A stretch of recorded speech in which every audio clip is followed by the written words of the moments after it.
제가 30년 동안 목회를 하면서 수많은 장례를 치렀습니다. 태어난 지 얼마 되지 않아서 죽은 아이의 장례를 치른 적도 있어요. 또 100살 넘어 사신 분들의 장례를 치른 적도 있어요.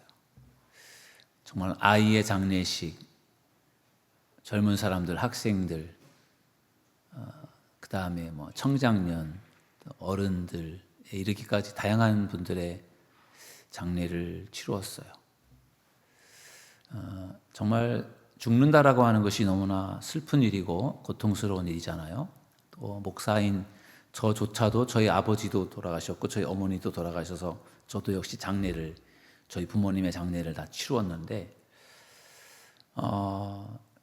다양한 장례를 치르면서 좀 제가 잊혀지지 않는 그런 순간들이 몇 번 있어요.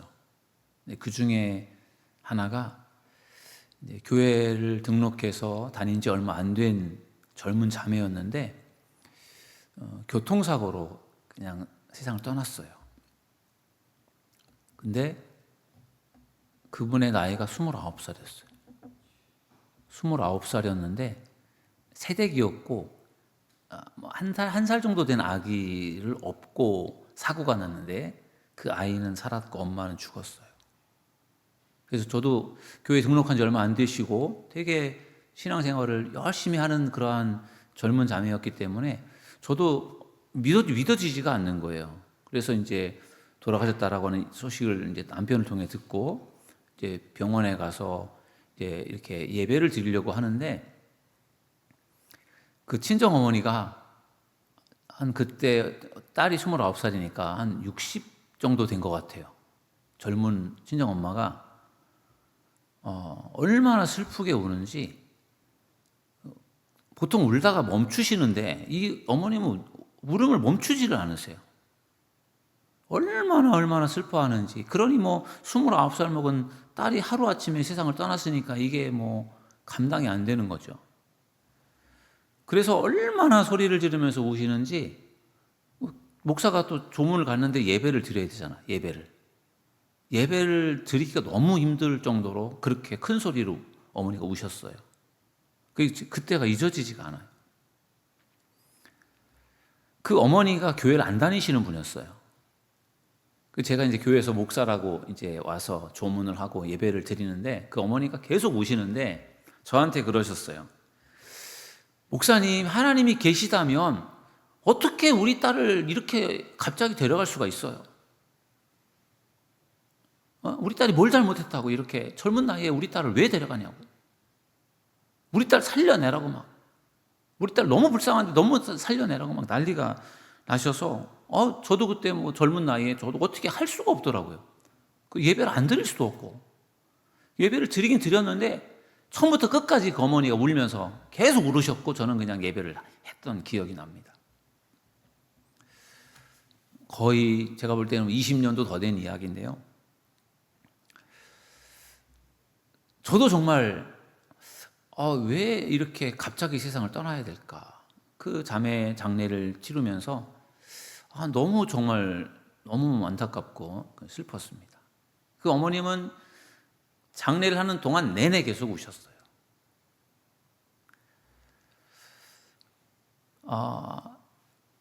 왜 하나님은 그 신앙생활을 잘하는 그 젊은 자매를 데려가셨을까? 그 아이가 1살밖에 안 되는 아이를 남겨두고 왜 그 자매를 데려갔을까? 참 도저히 이해가 안 되는 거죠. 근데 우리가 살면서요, 그런 일들을 가끔씩 보게 됩니다. 정말 신앙생활을 잘하던 사람이 갑작스럽게 불치병에 걸리는 경우도 있고, 신앙생활을 잘하던 사람이 갑자기 사업이 막 잘 안 되어서 사업에 어려움을 당하고 사업이 망하는 경우들도 있어요. 그 자매처럼 신앙생활을 잘하다가 갑작스럽게 사고를 당하여서 어려움을 겪는 그런 경우들도 있습니다. 이런 일들을 볼 때 믿지 않는 사람들은 이렇게 말을 해요. 하나님이 계시다면 왜 저 사람을 데려가실까? 아니, 하나님이 계시다면 저렇게 신앙생활을 예쁘게 잘하는 사람들을 더 잘되게 해주셔야 될 텐데, 하나님이 계시다면 왜 저런 불행한 일이 생길 수 있을까?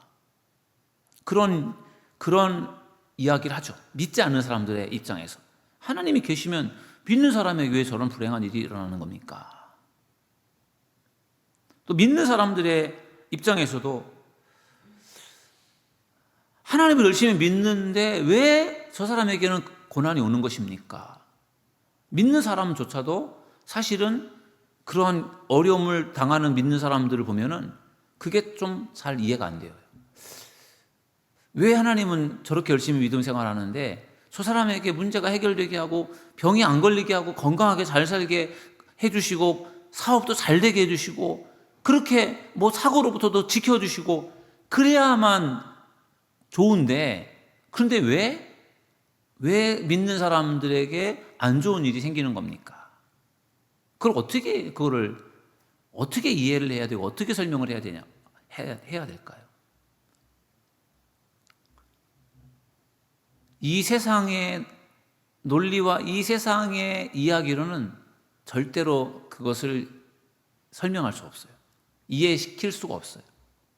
믿는 사람이 잘 되어져야 되는데 믿는 사람이 안 되어질 때 그걸 어떻게 설명하냐고요. 결국은 이것은 천국이 없다면 설명이 불가능해요. 천국이 있어야 이 땅에서 갑작스럽게 불상사를 당해서 어려움을 당하는 사람들, 일찍 세상을 떠나는 그런 사람들에 대한 그 억울함과 이해할 수 없는 부분을 하나님이 천국에서 갚아주신다고 하면은 그래도 그게 이해가 될 수 있는 부분인데, 천국에 대한 이야기를 빼고 이 세상의 시각으로 이 세상의 생각만을 가지고 바라보면은 절대로 이해할 수가 없죠. 그렇잖아요. 잘 믿었으니까 이 땅에서 잘 되어져야 되는데 이 땅에서 잘 안 되어지면은 이걸 어떻게 설명하냔 말이에요. 그래서 천국을 가지고 우리는 이야기하지 않으면 이 세상에서 믿음의 사람들이 어려움을 당하는 부분에 대해서 그건 도저히 이해시킬 수 없고 이해할 수도 없는 것입니다. 결국은 우리는 천국을 믿기 때문에 이 땅에서 뭔가 불공평한 일이 벌어지고 이 땅에서 이해할 수 없는 어려운 일들을 겪을 때, 우리 믿음의 사람들이 그런 어려움을 겪을 때 그래도 우리가 천국을 믿기에 그 모든 고난과 어려움을 참아내고 견디어내야 될 줄로 믿습니다. 고난 중에도 더 주님을 의지해야 될 줄로 믿습니다. 왜냐하면 천국을 믿으니까요. 천국이 없다면 설명이 안 된다니까요.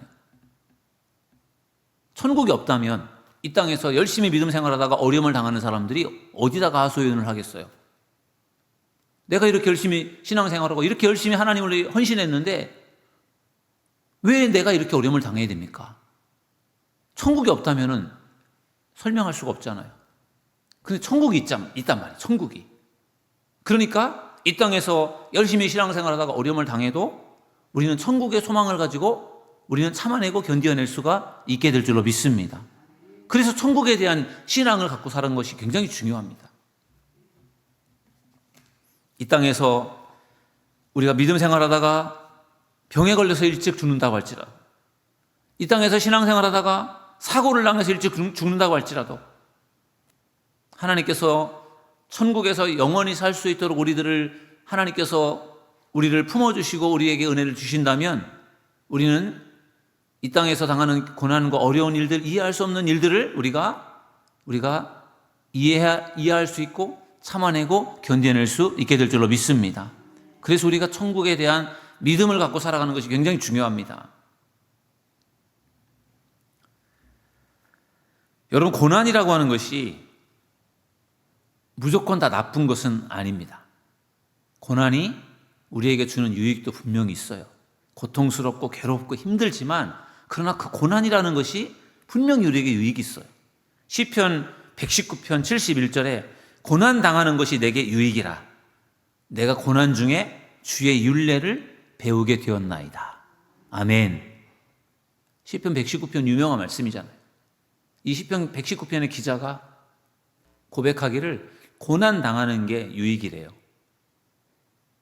왜냐하면 내가 고난 중에 주의 율례를, 주님의 말씀과 주님의 법을, 주님의 삶의 원리를 깨닫게 되었다. 그래서 고난이 유익이구나, 그것을 깨달았다는 거죠. 여러분들도 고난을 지금까지 인생을 살아오시면서 50년, 60년, 70년 이렇게 인생을 살아오시면서 여러분들도 다양한 고난을 겪으셨을 거예요. 예수 믿으면서 고난을 당하셔서 손가락질을 당했을 수도 있고, 핍박을 당했을 수도 있고, 여러분들 가족들에게도 여러분들이 교회를 다니는데 왜 이런 어려움을 당하느냐고 여러분들 가족들에게도 그런 공격을 당했을 수도 있어요. 다양한 여러분들이 어려운 일들을, 고난을 겪으면서 지금까지 오셨잖아요. 그럼 한번 돌아보세요. 고난이 여러분들에게 어떠한 역할을 했는지, 고난이 여러분들에게 너무나 힘들고 고통스럽고 괴롭게 한 그런 일도 있지만, 여러분들이 그 고난을 통해서 참아내고 견뎌내고 고난 때문에 더 하나님을 의지하면서 여러분들이 그 고난을 통해서 얻은 유익이 분명히 있는 줄로 믿습니다. 분명히 있습니다. 고난 때문에 나는 그 고난이 너무 많아서 나는 괴롭기만 했다, 그렇게 생각하지 마시고, 내가 고난을 통해서 어떻게 내가 인생을 참아내고 견뎌내는지를 돌아보면요, 그 고난이 주는 유익이 분명히 있어요. 저도 그렇게 큰 고난을 당했다고 생각을 하지 않아요. 그렇다고 제가 늘 좋은 일만 있었던 것은 아니지만, 그렇게 고난을 엄청 많이 당한 사람은 아닌 것 같아요. 아버지가 목회를 하셨기 때문에 그 목회자 가정에서 자라서 아버님이 또 대형교회 목회를 하신 것도 아니고 시골에서 목회를 하셨어요. 그러니까 제가 잘 사는 가정에서 태어나서 잘 산 것도 아니고, 그냥 목회자 가정에서 태어나서 그냥 무리 없이 자랐어요. 그렇게 고생을 많이 하지도 않았고, 그렇다고 또 고생 안 한 것도 아니고, 그냥 저의 나이 세대 사람들처럼 이렇게 살아왔어요. 근데 제가 이렇게 생각을 해보면은 저에게도 인생의 고난들이 좀 몇 번 있었거든요. 근데 그 고난들이 그때는 잘 몰랐는데, 이렇게 시간이 지나고 보니까 그 고난을 통해서 하나님이 저를 정말 단련시켜 주셨고, 그 고난 속에서 하나님을 더 의지하게 하셨고, 그러면서 하나님께서 그 고난을 통해서 저를 좀 더 성장시켜 주셨다는 생각이 들어요. 그 고난을 당할 때 그때는 잘 모르겠더라고요. 그런데 이렇게 지나고 보면은요, 그 고난을 하나님 용케도 견디게 하시고, 그 고난을 통해서 곁길로 나가지 않게 하시고, 그 고난을 통해서 더 하나님을 바라보게 하셔서, 고난을 통해서 이렇게 더 단련되어 오는 그런 저의 모습을 볼 때, 고난이 정말 내게도 유익이었구나, 그런 고백을 하게 되더라고요. 제가 가끔 간증하는 그런 간증 중에, 제가 그 부목사 생활을 제가 6년을 했는데, 부목사 생활을 하다가 제가 교회를 개척을 했잖아요. 부목사 생활을 하다가 담임 목사님이 바뀌면서 제가 그때 저의 거취 문제 때문에 사실은 좀 어려웠어요. 아마도 제가 겪었던 어려움 중에서 제일 어려운 일이 아니었을까, 그때가. 왜냐하면 제가 부목사로 있던 교회에서 계속 부목사 사역을 하는 것도 힘들고, 그래서 다른 곳으로 사역지를 찾아서 이동을 해야 되는데 그게 쉽지가 않더라고요. 고민하고 기도하면서 어떻게 해야 될 것인지 저도 잘 몰라서, 그래서 그때 많이 기도하면서 그 어려운 일들을 어떻게 해결을 해야 되고 어디로 가야 될 것인지가 저도 잘 몰라가지고 참 그때 힘들었는데, 또 돌아보니까 그때 그 문제 때문에 더 하나님 앞에 기도했던 것 같아요.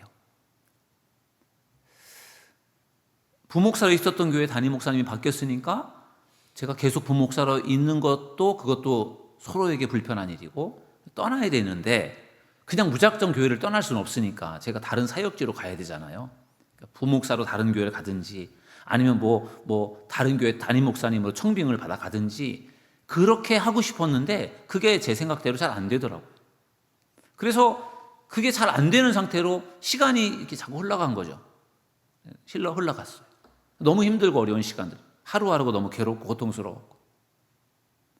그러면서 하나님 앞에 어떤 그 생각이 들었는가 하면요, 하나님, 제가 군 생활을 계속 해도 되는데 저 하나님 일을 하려고 제가 군대를 5년 동안 장교로 복무하다가 제대를 하고 하나님 일을 하겠다고 제가 이렇게 목회를 시작했는데 하나님 왜 저에게 이렇게 어려움을 주십니까?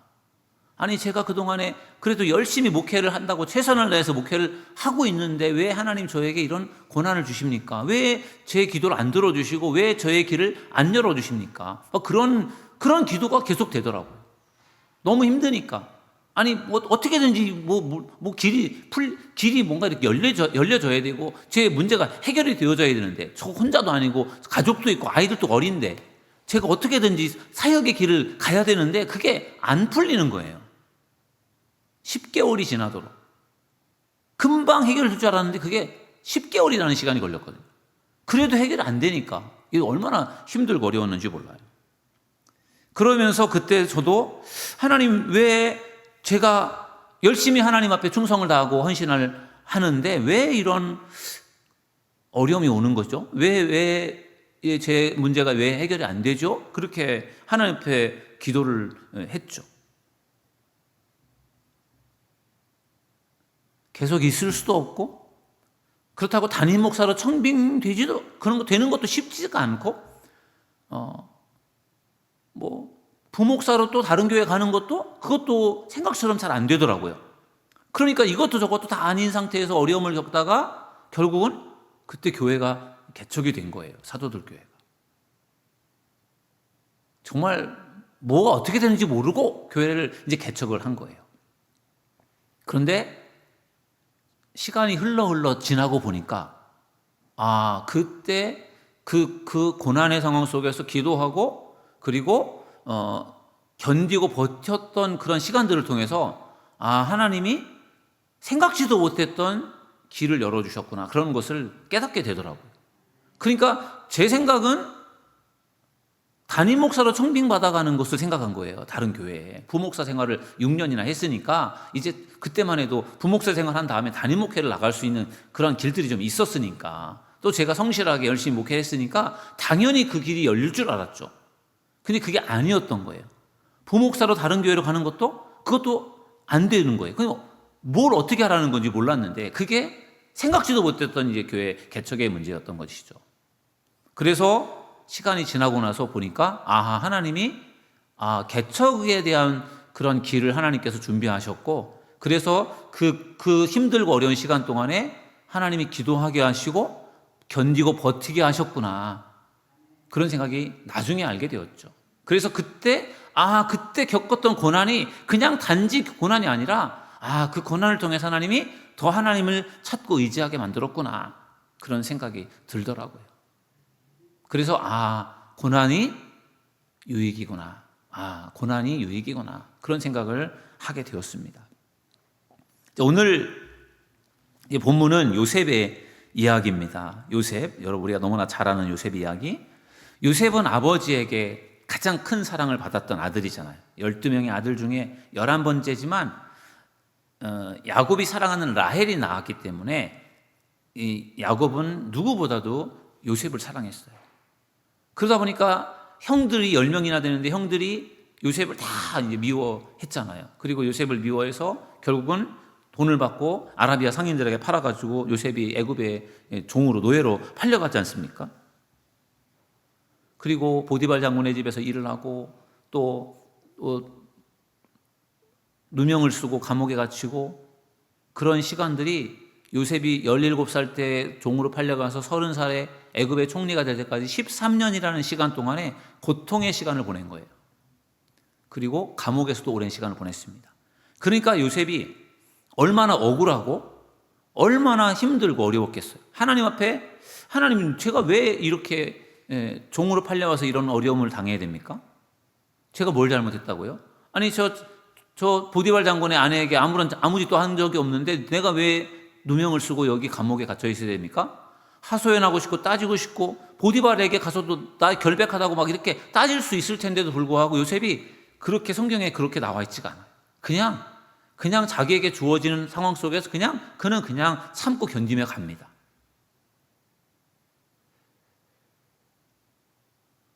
그러다가 결국은 바로의 꿈을 해석해서 애굽의 총리가 되지 않습니까? 참 놀라운 일이죠. 13년이라는 시간 동안에 그는 참고 견디고 그 고통 속에서 단련이 된 줄로 믿습니다. 하나님께서 애굽의 총리로 요셉을 세우기 위해서 그러한 과정을 걸치게 하신 거예요. 요셉이 애굽의 종으로 팔려와서 바로 애굽의 총리가 되는 게 아니죠.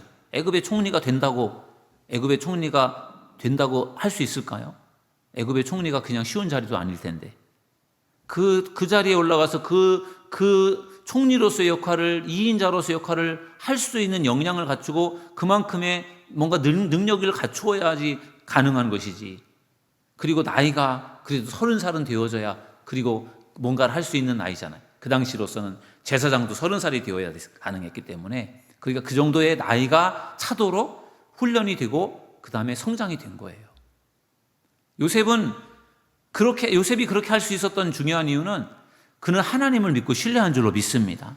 그에게 어려움이 찾아와도, 고난이 찾아와도, 억울한 일이 생겨도 하나님의 분명한 뜻이 있을 거야. 그리고 요셉이 어릴 때부터 꾸었던 꿈이 있단 말이죠. 그걸 통해서 그는 참아내고 견뎌낸 거죠. 하나님에 대해서 의심하고 하나님 앞에 따지고 그러지 않고요, 그거를 참아내고 견뎌낸 거예요. 그게 요셉입니다. 그러면서 그렇게 참아내고 견뎌내면서 그가 성장이 됐고 하나님에 대한 믿음이 변치 않았고요. 그러면서 그렇게 시간이 지나면서 이제 때가 되니까 결국 하나님이 그를 애굽의 총리로 세워서 그를 귀하게 사용하신 줄로 믿습니다. 그에게 정말 억울하고 이해할 수 없는 일이고 고통스러운 일이고 정말 그런 일이지만 그게 결코 그에게 다 쓸데없는 시간이 아니었어요. 그가 감옥에 있어도 그는 인정을 받았고 존중을 받았고, 보디발 장군의 그 집에서도 그는 인정을 받았고요. 신실하게 어느 곳에서든지 일을 했기 때문에 인정을 받으면서 그가 견뎌낼 수가 있었던 것입니다. 그래서 결국은 7년 흉년이라고 하는 엄청난 흉년을, 애굽에 사던 흉년을 요셉의 지혜로 그걸 잘 극복할 수 있었고, 7년 앞에 풍년이 먼저 왔죠. 7년 흉년 앞에 풍년 7년 동안에 모아두었던 그 곡식을 비축하는 창고를 지어서 그걸 대비해서 7년 흉년을 잘 버티고 견디어내잖아요. 그리고 그때 애굽에만 그 흉년이 온 게 아니라 가나안 땅, 요셉의 형제들이, 아버지와 형제들이 살고 있었던 그 가나안 땅에도 마찬가지로 엄청난 흉년이 왔기 때문에 거기서 먹고 살 게 없으니까 양식을 구하러 형들이 이 애굽에 왔잖아요. 그래서 결국 애굽의 총리가 된 요셉과 형들이 만나게 되잖아요. 그리고 결국은 자기가 요셉이라고 하는 것을 알리고 형들에게 말해서 아버지와 모든 식구들을 다 초청을 해서 이제 그들이 이제 그 기근을 피해서 가나안 땅을 이주해서 애굽에 와서 생활하게 되는 것을 우리는 잘 알고 있습니다. 같이 살다가 오늘 본문에 보니까 아버지가 이제 야곱이 세상을 떠납니다.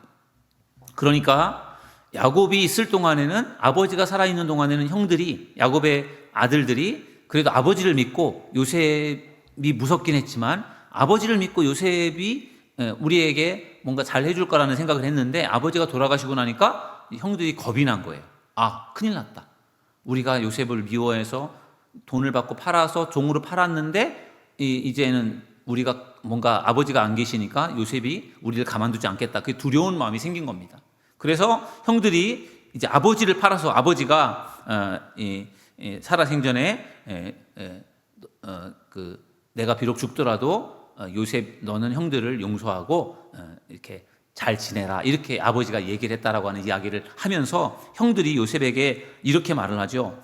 18절에 보면은 우리는 당신의 종들이니이다.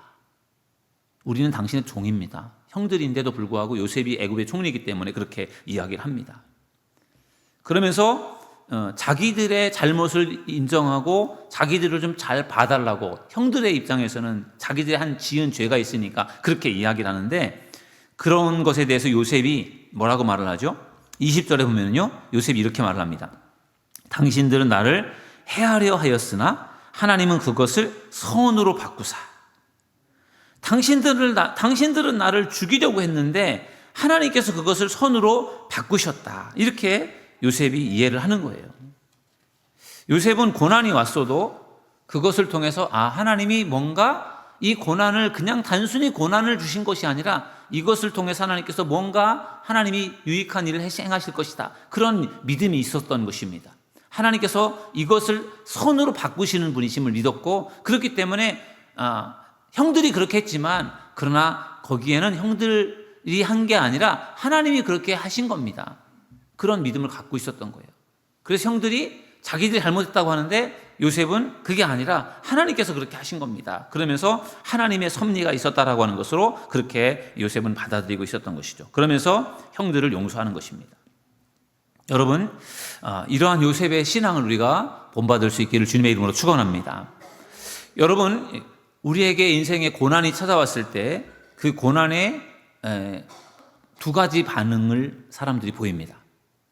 고난이 찾아왔을 때 그 고난에 어떠한 반응을 보이느냐? 첫 번째, 사람들은 고난 때문에 하나님을 멀리하고 하나님을 떠나는 사람들이 생겨요. 내가 하나님을 믿었는데 나에게 왜 이런 고난을 주시나? 그걸 도저히 받아들일 수 없어서 하나님을 떠나는 거예요. 그런 부류 사람들이 있습니다. 하나님을 믿다가 하나님이 나에게 별로 도움이 안 되는 것 같으니까 나 그럼 하나님 안 믿겠습니다. 그리고 하나님을 떠나는 사람들. 첫 번째 부류 사람들. 두 번째 부류 사람들, 하나님을 믿다가 고난이 왔어요. 그럴 때 더 하나님을 찾고 의지하는 사람들이 있어요. 그리고 더 하나님 앞에 기도하고 하나님을 더 찾아서 그 고난을 이겨내는 사람들이 있어요. 여러분들은 어떤 사람이 되기를 원하십니까? 고난이 찾아왔을 때 그 고난을 감당하지 못해서 그 고난을 주신 하나님을 이해할 수 없어서 하나님을 떠나는 사람이 아니라, 어떠한 고난이 찾아왔고 이해할 수 없는 그러한 고난이라고 할지라도 하나님 앞에 기도하면서 하나님께 더 가까이 나아가서 하나님께 매달려 기도하면서 그 고난을 이겨낼 수 있는 여러분들이 되시기를 주님의 이름으로 축원합니다. 그럼 하나님은 그 고난이 유익이 되게 하실 줄 믿습니다. 그 고난을 당할 때는 내가 왜 이 고난을 당해야 되는지, 도대체 내가 왜 이런 어려움을 당해야 되는지 억울하고 속상하고 이해할 수 없어서 하나님 앞에 따지고 싶고, 정말 그런 마음이 굴뚝 같겠지만, 그러나 그럼에도 불구하고 하나님께서 분명한 뜻이 뭔가 있을 거다. 내가 지금은 잘 모르겠지만 하나님이 뜻하신 게 분명히 있을 것이다. 그 믿음을 가지고 하나님을 신뢰하고 기도하고 참고 버티고 견디어내면 그 고난이 지나간 다음에, 아하, 하나님이 그때 그래서 그런 고난을 주셨구나. 내가 이 고난을 잘 견디었기 때문에 하나님이 또 새로운 길을 열어주셨구나. 그러한 놀라운 은혜를 여러분들이 깨닫게 될 줄로 믿습니다. 그래서 우리는 고난을 참고 견뎌내는 것이 굉장히 중요합니다.